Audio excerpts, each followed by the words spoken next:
Hello, আসসালামু আলাইকুম। কি অবস্থা সবার? সবার পড়াশোনা কেমন চলতেছে? তো তোমাদের কিছু প্রশ্ন সলভ করতে চলে আসছি।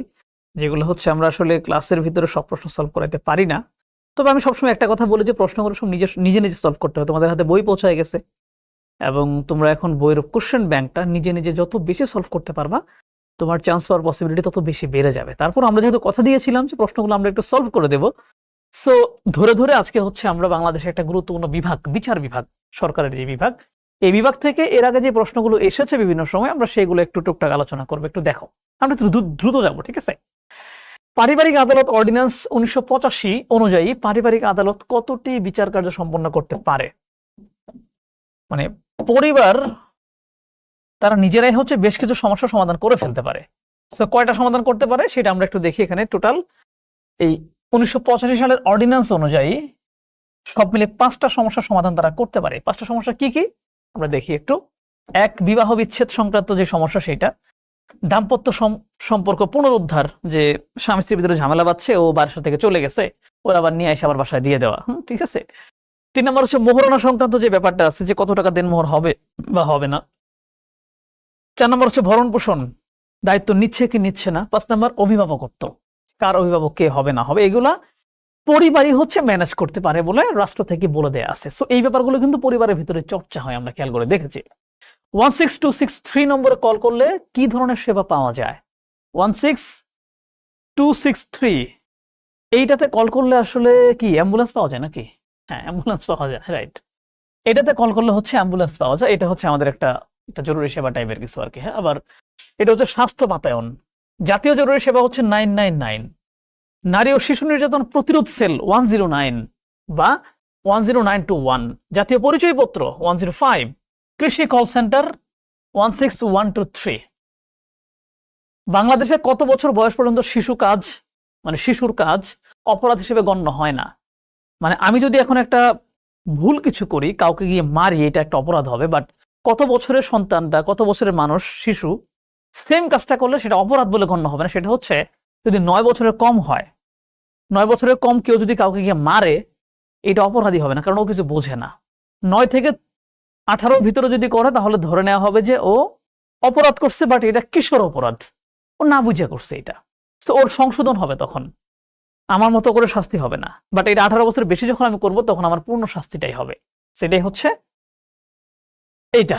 ওকে, কোন সালে বাংলাদেশে কপিরাইট আইন প্রণীত হয়? কপিরাইট জিনিসটা কি? তুমি একটা জিনিস লিখছো, এই লেখাটা একান্তই যে তোমার, এটা যাতে কেউ ইউজ করতে না পারে। তুমি একটা গান বানাইছো, এই গানটা যে একান্তই তোমার, এটা আইন আছে। সো এটা আইন করে নিতে হবে। তারপরে যদি কেউ এটা অন্য কেউ যদি তার নিজের বলে চালায় দেয়, তুমি তার মামলা করতে পারবে এই আইন বলে। সেইটা আইনটা কবে হয়েছে সম্ভবত জানি না আমি, 2000 সাল সম্ভবত, জানি না, তাই না? 2000 সালে হচ্ছে এই কপিরাইট ভিত্তিক আইনটা হয়। এবং অফিসটা কোথায়? আগারগাঁওয়ে কিন্তু এই অফিসটা আছে। আমার এক ছোট ভাই ক্যাম্পাসের, ও একটা বই লিখছিল, তো বই লিখে সে হচ্ছে ওই আগারগাঁওর অফিস থেকেই সেই কপিরাইটটা নিয়ে আসছে। জনস্বার্থ রিট মামলায় আবেদন কোথায় করা হয়? জনস্বার্থ রিট মানে জনগণের স্বার্থ সংশ্লিষ্ট কোনো বিষয়ে তুমি রিট করবা, মামলা করে দেবে। এটা কোথায় করবা তুমি? এটা সম্ভবত হাইকোর্টেই তো করা হয়। হ্যাঁ, হাইকোর্টে করা হয়। হাইকোর্টে গিয়ে তুমি জনস্বার্থ রক্ষার জন্য কোনো রিট তুমি করতে পারো। ব্যক্তি স্বাধীনতার অন্যতম রক্ষা কবচ হলো, ব্যক্তি হিসেবে আমার কি কি স্বাধীনতা আছে, আমি কি কি অধিকার পাবো, কথা কতটুকু বলতে পারবো, এগুলো রক্ষা করে কে? বিচার বিভাগ। হ্যাঁ, এগুলো রক্ষা কবচ হচ্ছে বিচার বিভাগ। কারণটা কি? বিচার বিভাগ মূলত কি করে জানো? বিচার বিভাগ হচ্ছে সংবিধান দেখভাল করে। সংবিধান অনুযায়ী তুমি ঠিকঠাক সুযোগ সুবিধা পাচ্ছ কিনা, এবং তুমি যদি এমন কোনো ঘটনা যদি ঘটে যে তুমি সংবিধানে বলা আছে তুমি এটা পাবা, বাট তুমি অফিসে গিয়ে পাইলা না, তুমি তখন মামলা করতে পারবা। বিচার বিভাগ তোমার এটা নিশ্চিত করে দিবে। তার মানে ব্যক্তি স্বাধীনতা রক্ষা কবচ কে? বিচার বিভাগ। কেবল সন্দেহের বশবর্তী হয়ে বিনা ওয়ারেন্টে পুলিশ কোন ধারায় কাউকে গ্রেফতার করতে পারে? পুলিশ যদি মনে করে যে দেশের নিরাপত্তার জন্য বা মানুষের নিরাপত্তার জন্য এই মানুষটা সম্ভবত একটা ঝামেলা করতে পারে, এই সন্দেহের জায়গা থেকেই কাউকে অ্যারেস্ট করে নিয়ে আসতে পারে। এটা কত নাম্বার ধারা অনুযায়ী? 54 ধারা মেবি। হ্যাঁ, এটা 54 ধারা। 54 ধারা অনুযায়ী এটা করতে পারে। তার মানে পুলিশের সাথে কিন্তু গাদ্দারি করা যাবে না। হ্যাঁ, মানে গাদ্দারি বলতে একটু মাথাভরি করা যাবে না, কারণ পুলিশের কিন্তু এই রাইট আছে যে যে কোনো মূল্যে তোমাকে সন্দেহ হইলে তুলে নিয়ে যেতে পারবে। তারপরে সার্চ দেখে দেখবে কিছু নাই, তখন তোমার ছেড়ে দিবে। এইটার ইউজ করে কিন্তু পুলিশ বিভিন্ন সময় অকাজ করে। মানে খুদাই মনে হয়েছে যে কারো একটু ধরে নিয়ে যাই, ধরে নিয়ে একটু ঝামেলায় ফেলে দেয়, তখন টাকার বিনিময়ে ছেড়ে দেয়। এটার কিন্তু বড় ধরনের একটা বাজে ধরনের প্রয়োগ পুলিশ করে থাকে, অনেক সময় দেখেছি। প্যারোল অর্থ কি? প্যারোল অর্থ হচ্ছে আদালতের আদেশে মুক্তি, এটাই তো মনে হয়, হ্যাঁ সরি, নির্বাহী আদেশে মুক্তি, ভুল বলে ফেলছি। প্যারোল অর্থ হচ্ছে এটা হচ্ছে আইনগত পরিভাষা, সাজাপ্রাপ্ত, এটা আমি জানি, এটা হচ্ছে নির্বাহী আদেশের মুক্তি। মানে প্যারোল জিনিসটা হচ্ছে কি জানো, তুমি মনে করো যে হচ্ছে একটা অপরাধী, এবং তোমাকে পুলিশ ধরে নিচ্ছে, তুমি হচ্ছে প্রশাসনের অধীনে আসো, বাট সে সময় বিশেষ বিবেচনায় কোনো ক্ষেত্রে তোমাকে নির্বাহী আদেশে মুক্তি দিতে পারে। মুক্তি দিয়ে তোমাকে বলে দিবে ঠিক আছে, তুমি কমিটমেন্ট দিবা যে আমি হচ্ছে আর কখনো এই অন্যায় করবো না, আমি একদম ভালো হয়ে যাব, এইটা বলে তোমাকে হচ্ছে মুক্তি দিয়ে দিবে। এটা হচ্ছে প্যারোলে মুক্তি। মানে তোমাকে মুক্তি দেওয়ার পরেও তোমার উপরে কি একটা নজরদারি থাকবে যে তুমি বলছো ভালো হয়ে যাবা, বাই চান্স যদি তুমি আবার কোনো ধরনের এরকম কাজ করো, তোমাকে আবার ধরে এনে হচ্ছে আরো বেশি শাস্তি দেওয়া হবে। তার মানে তুমি কমিটমেন্ট দিবা, এবং তুমি যদি প্রমাণ করতে পারো যে তুমি আর এই ধরনের কোনো অপরাধ করবা না, সেক্ষেত্রে তোমাকে সাজাপ্রাপ্ত অবস্থাতেই তোমাকে মুক্তি দিতে পারে। ওইটাই হচ্ছে প্যারোলে মুক্তি, বুঝতে পারছো? এটা বিশেষ করে কিশোর অপরাধ যারা করে তাদের ক্ষেত্রে দেওয়া হয়, বা অনেক সময় দেখা গেছে কেউ একজন একেবারেই অ্যাক্সিডেন্টালি কোনো ভুল করে ফেলছে, সেক্ষেত্রে তাকে এই বিষয়টা কিন্তু দেওয়া হয়। যেমন এই যে লোকালয়ে মুক্তভাবে চলাচল করার সুযোগ দেওয়া হয়, এটাকে প্যারোলে মুক্তি বলা হয়। সংশ্লিষ্ট জেলা ম্যাজিস্ট্রেট প্যারোল মঞ্জুরকারী কর্তৃপক্ষ। বাংলাদেশ উত্তরাধিকারের নীতি মূলত কার সম্পর্কীয়? আমরা সবাই জানি পিতৃসূত্রীয়, মানে পিতার ক্ষেত্রে আমাদের উত্তরাধিকার সবকিছু নির্ধারিত হয়, যেহেতু আমরা পিতৃতান্ত্রিক সমাজ আমাদের। বাংলাদেশের ফৌজদারি কার্যবিধি প্রণীত হয় কবে? বাংলাদেশের ফৌজদারি, এটা হচ্ছে 1898 সালে, আমার খেয়াল ছিল না। বাংলাদেশের ফৌজদারি কার্যবিধি হচ্ছে 1898 সালে হচ্ছে তোমার। ফৌজদারি মানে কি? এই যে জমি জমা ছাড়া যে অপরাধগুলো আছে, কাউকে মারামারি, হানাহানি, এটা এই ব্যাপারে কি ধরনের শাস্তি হবে, কি ধরনের কি হবে না হবে, এগুলা 1898 সালে করা, মানে সেই ব্রিটিশ আমলে। 1 জুলাই থেকে কার্যকর করা হয়। ফৌজদারি কার্যবিধিতে 565টা ধারা এবং তফসিল আছে 5টা। বাংলাদেশ কোড জিনিসটা কি একটা রেকর্ড, বুঝতে পারছো? বাংলাদেশ কোড হচ্ছে মূলত আইনের সংকলন, আইনগুলোর সংকলন করে রাখা হচ্ছে বাংলাদেশ কোডে। বলবৎ সকল আইনের সংশোধিত, অভিযোজিত এবং নির্ভরযোগ্য পাঠের কালানুক্রমিক সংকলন। হ্যাঁ, বিভিন্ন আগে কেমন ছিল, সংস্করণ হয়ে কেমন হয়েছে, তারপরে পরিবর্তন হয়ে কি হইল, সবকিছু সংরক্ষিত থাকবে হচ্ছে বাংলাদেশ কোডে। বিচার বিভাগের সবচেয়ে গুরুত্বপূর্ণ কাজ কোনটা? বিচার বিভাগের সবচেয়ে গুরুত্বপূর্ণ কাজ আমাদের কাছে মনে হইতেছে ন্যায় বিচার প্রতিষ্ঠা, কিন্তু না, সংবিধানের ব্যাখ্যা প্রণয়ন, তাই তো মনে হয়। সংবিধানের ব্যাখ্যা প্রদান, কারণটা কি জানো? ন্যায় বিচার কোথায় আছে? সংবিধানের মধ্যেই সকল ন্যায় বিচার বলে দেওয়া আছে। তুমি কি পাবা, কি পাবা না, কোথায় যাবা না, কতটুকু করতে পারবা, কোন কোন জিনিস পাবা, সবকিছু বলা আছে। ওইটার প্রকৃত ব্যাখ্যা মানেই তো ন্যায় বিচার প্রতিষ্ঠা করা, তাই না? সো এই জন্য হচ্ছে এটা।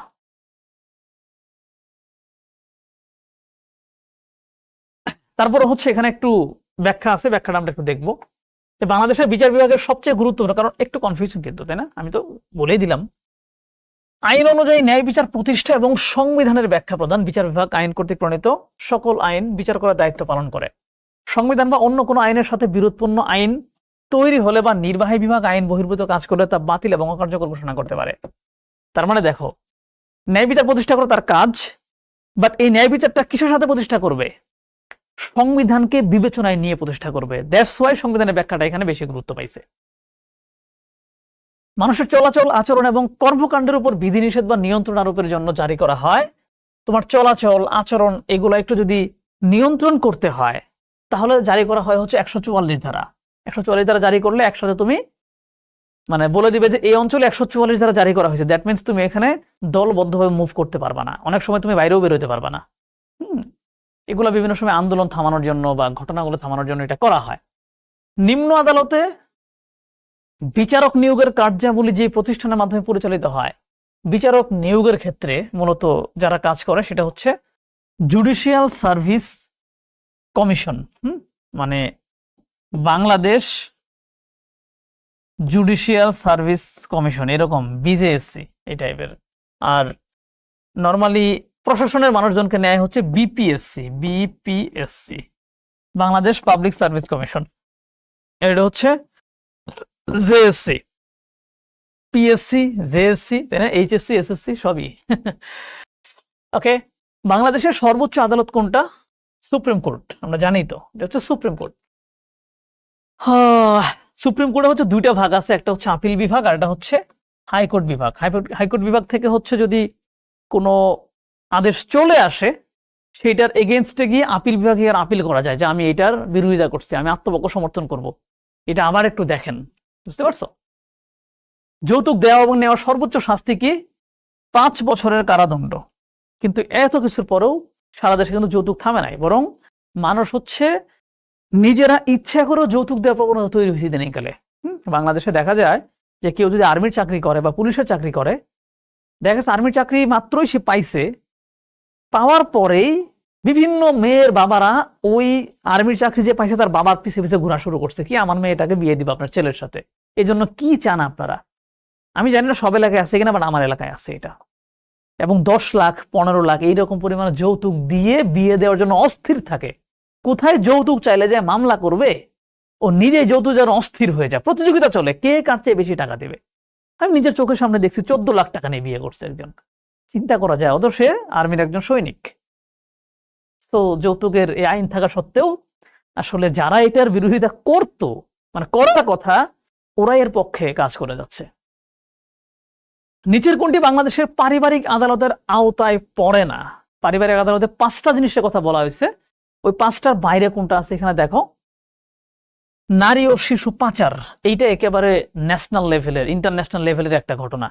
তো বাকিগুলা বিবাহ বিচ্ছেদ, শিশুর অভিভাবকত্ব, দেনমোহর সংক্রান্ত, এগুলো হচ্ছে পরিবারই সমাধান করতে পারে, এটা আইনে বলা আছে। বাট নারী এবং শিশু পাচারটা হচ্ছে পরিবার করতে পারবে না। মুসলিম পারিবারিক আইন অধ্যাদেশ এবং পারিবারিক আদালত অধ্যাদেশ প্রণীত হয় যথাক্রমে। মুসলিম পারিবারিক আইন এটা হচ্ছে পাকিস্তান আমলের, বুঝতে পারছো? সেই 1961 সালের কথা, যখন আইয়ুব সরকার ক্ষমতায়। এবং তারপরে পারিবারিক আদালত অধ্যাদেশ, এটা বাংলাদেশে 1985 সালের কথা, তার মানে 1961 এবং 1985। সুপ্রিম কোর্টের আপিল বিভাগের মূল বেঞ্চ কয়জন বিচারপতি নিয়ে গঠিত? সুপ্রিম কোর্টের যে আপিল বিভাগটা আছে, এটার যে মূল বেঞ্চ, এটা কয়জন বিচারপতি থাকে? 11 জন থাকে। হ্যাঁ, 11 জন বিচারপতি থাকে এখানে। বাংলাদেশের প্রথম প্রধান বিচারপতি কে ছিলেন? প্রথম প্রধান বিচারপতি ছিলেন, ইনি তো ছিলেন এএসএম সাইম, তো ছিলেন এএসএম সাইম প্রথম বিচারপতি। বাংলাদেশের নির্বাহী বিভাগ হতে বিচার বিভাগকে পৃথক করা হয়। আগে কিন্তু নির্বাহী বিভাগ এবং বিচার বিভাগ একসাথেই ছিল, তো বিচার বিভাগ স্বাধীনভাবে কাজ করতে পারতো না। এইটা পৃথক করা হয়েছে হচ্ছে 2007 সালের ভুলে গেছি, 1 নভেম্বর, 2007-এর 1 নভেম্বর। কিন্তু পৃথক করার পরেও কিন্তু বর্তমানে আসলে সবই রাজনীতিকরণ করা হয়েছে। আমরা আসলে এর প্রকৃত সুফলটা এখনো পাচ্ছি না, বিচার বিভাগ স্বাধীনভাবে কাজ করতে পারে না। বাংলাদেশ হাইকোর্টের প্রথম মহিলা বিচারপতি কে? প্রথম মহিলা বিচারপতি হচ্ছে, আমি ভুলে গেছি, নাজমুন আরা সুলতানা।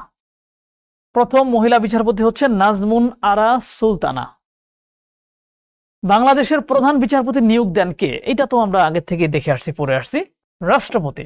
রাষ্ট্রপতি হচ্ছে বিশেষ করে সাংবিধানিক যে পদগুলো আছে, এই পদগুলো হচ্ছে রাষ্ট্রপতি নরমালি নিয়োগ দেয়। মনে করো নির্বাচন কমিশনার, তারপর হচ্ছে যে প্রধান বিচারপতি, হ্যাঁ, এরকম যেগুলো আছে এগুলো সব উনিই দেয় আর কি। পাবলিক সার্ভিস কমিশনের যে চেয়ারম্যান হবে। সুপ্রিম কোর্টে কয়টা বিভাগ আছে? আমরা বলছিলাম একটু আগে যে 2টা বিভাগ আছে, একটা হচ্ছে হাইকোর্ট বিভাগ আর একটা হচ্ছে আপিল বিভাগ। বাল্য বিবাহ প্রতিরোধের হেল্পলাইন কোনটা? বাল্য বিবাহ, মনে করো যে কোনো একটা জায়গায় দেখলা বাল্য বিবাহ হচ্ছে, এইটা থামানোর জন্য তুমি কোথায় কল করবা? 109-এ। বাংলাদেশে প্রথম আন্তর্জাতিক অপরাধ ট্রাইব্যুনাল কত সালে পাশ করা হয়? আন্তর্জাতিক অপরাধ ট্রাইব্যুনাল, এটা আমরা বেশি বেশি শুনেছি হচ্ছে শেখ হাসিনার আমলে যুদ্ধাপরাধীদের বিচার করার জন্য, বাট এটা স্টার্ট হয়েছিল হচ্ছে 1973 সালে, মানে সেই বঙ্গবন্ধুর আমলে। দুর্নীতি দমন কমিশনের প্রথম চেয়ারম্যান কে? দুর্নীতি দমন কমিশন কিন্তু মনে হচ্ছে এটা কোনো সাংবিধানিক কিছু না, এটা কিন্তু সাংবিধানিক প্রতিষ্ঠান না, এটা পরবর্তীতে একটা স্বায়ত্তশাসিত প্রতিষ্ঠান বানাইছে। এইটার প্রথম চেয়ারম্যান ছিল হচ্ছে দেখতে হবে। বিচারপতি সুলতান হোসেন খান, বিচারপতি সুলতান হোসেন খান ছিলেন হচ্ছে প্রথম চেয়ারম্যান। ওকে, কার কর্তৃত্বের উপর আদালতের কোনো এখতিয়ার নেই? আদালত সবার বিচার করতে পারে, সবার উপর শাস্তি দিতে পারে, কিন্তু একজনের কর্তৃত্বের উপর কোনো এখতিয়ার নাই, তিনি হচ্ছে দেশের রাষ্ট্রপতি। তিনি এই সমস্ত আইন, আদালত, বিচার টিচার কাজের ঊর্ধ্বে, তাকে ওইভাবেই উপরে রাখা হয়েছে।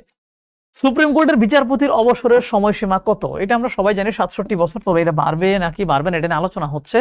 লাস্ট আপডেট একটু খেয়াল রাখো। বাংলাদেশ সরকারের প্রধান আইনজীবীকে কি বলা হয়? এটাও আমরা জানি, অ্যাটর্নি জেনারেল বলা হয়। এটা পড়াইছি, আমি নিজে ক্লাসে পড়াইছি তোমাদের। অ্যাটর্নি জেনারেল হচ্ছে বাংলাদেশের প্রধান, সরকারের প্রধান আইনজীবী। তো লাস্ট নতুন একজন আসছে ক্লাসে, কিন্তু বলে দিছি, সো ওইটা একটু মাথায় রেখে যাবা, পরীক্ষা আসতে পারে। কিন্তু বাংলাদেশের সুপ্রিম কোর্টের বিচারকদের বিরুদ্ধে আনিত অভিযোগের তদন্তকারী কর্তৃপক্ষকে, এখন দেখা গেল বিচারকরা ঝামেলা করছে, তো তাদের বিরুদ্ধে যেই অভিযোগগুলো আসবে এইটা তদারক করবে কে? আসলে এটা তদারক করবে কে? সুপ্রিম জুডিশিয়াল কাউন্সিলই তো হয়। হ্যাঁ, এটা তদারক করবে সুপ্রিম জুডিশিয়াল কাউন্সিল নামে একটা কাউন্সিল আছে, তারা। কোনটি বিচার বিভাগের কাজ নয়? বিচার বিভাগের কাজ নয় কোনটা? দেখো, সংবিধান প্রণয়ন। কারণ সংবিধান প্রণয়ন করে কে? গণপরিষদ, মানে জনগণের প্রতিনিধিরা প্রণয়ন করে।